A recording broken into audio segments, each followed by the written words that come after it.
paychecks. Um, the deductibles or the things that we have to cover that weren't before. For instance, our insurance um, changed so that we have an area regionally that we can go to, which is where we live and west of us. Well, my oncologist lives east of me, so I have to pay an extra $800 a year for additional insurance so I can continue to see the person who's been monitoring cancer in my body. We have other people like me on staff that have had to pay that $900 a year extra over and above everything else. We have to pay this so we continue to work with some of the doctors that we've worked with for the last 10, 15, 20 years. There already are immediate expenses because of the bill, not only in insurance, but we've lost a whole lot of money. Furthermore, in a small district, when I went to college, I was an English and economics major, got a bachelor's degree in English and economics, and did my education as a master's degree. Started teaching, but I got English education. I didn't add the broad field social studies at the time. So now in this small district, they're saying, will you please add that? They will reimburse me $175 a credit, which, as you know, is not what credits cost. At the master's degree level. At the master's degree level, right. If I didn't have a master's degree already, they'd only give me, is it 125 or 150? I think so, yeah. 125 or 150 per credit.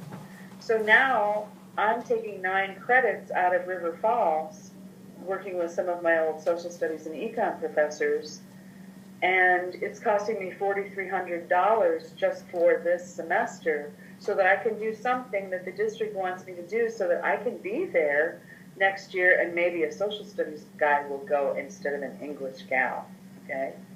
So that additional money for further education that is not fully reimbursed is another huge expense in my household. I looked at between all of the medical contingencies, between the pay kind of loss, between what and add on what I'm paying for tuition, somewhere between $8,000 and $10,000 that I'm under what I was making last year. I don't know if you know what teachers make, but to lose $8,000 or $10,000 is a huge deal. Oh yeah. Huge deal. And I know that there are many families in our district. One, in fact, called me just before we started this phone call. She is the solo wage earner in her home and can barely support her family, same medical additions that I have had, and has, stress levels in her household are ridiculous, and marital problems. They're talking about divorce.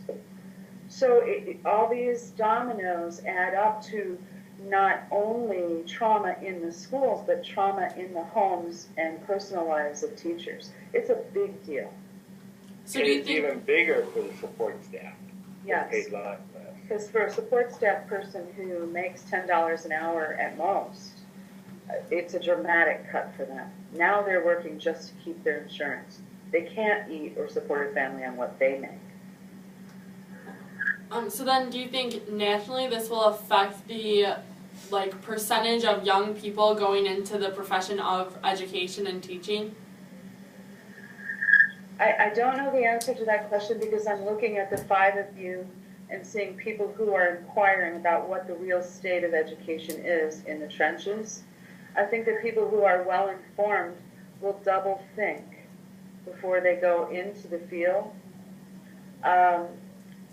Personally, I have a lot of hope for education because I think this is something, it's a big bump in the road, but I do see this as a bump. I think it's something we need to work through and beyond to save education for our kids, for the future of the nation. I think definitely it will affect young people who are making decisions about going into education. But that all boils down to personal choice and priorities too. I'm certain for Earl, and I know that it's true for me, there are other things we could be doing with our lives, but this is what we're choosing. This is what is worthwhile. This is what is important. When you get up in the morning and you run hard all day, in like 3 nights this week, I got home at like 7 o'clock. I teach an ITV class after school to at-risk kids. When you work in the summer and you do summer school and you dedicate everything you are and know to a group of students who hold the future in their hands, people will still choose that and not let the money deter them. So if we can get past this big bump, still choosing our children, I think, will be an attractive thing for people who are called to do it. I would not recommend that just anybody becomes a teacher. But if you have the heart of a teacher and the soul of a teacher, I would recommend that you do it. I'm anxious to see what is your opinion on that.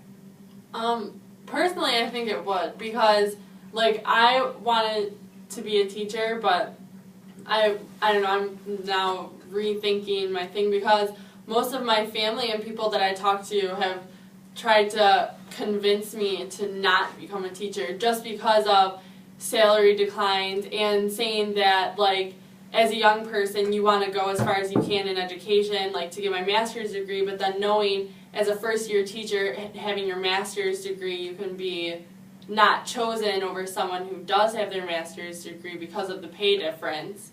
Okay. So my family and friends have told me, you know, you should probably rethink what you want to do because of the problems that are going on with it and how the economy is. So I personally think that it would have a negative effect on the like young people's decision in their occupation. Yeah, in my opinion, I mean, I'm still interested in education and it scares me, but I still have hope that right now it kind of looks bad, but I think in maybe 5 years things will hopefully turn around, or maybe I won't get a job in Wisconsin, but I'll find someplace, someplace better to work. That is a really good point, is that things kind of go in giant cycles. I wouldn't say 5-year cycles, more like 10 or 11-year cycles. Mm-hmm. But you'll wind up with say the happiness level of teachers be one way for about 10 years. Suddenly something happens, and for 10 years you're really struggling, and things just go bad, or things just are hard, you know, and the attitudes are bad, and the community attitudes are bad, and you get a couple of rotten school boards in there, and then things kind of turn around.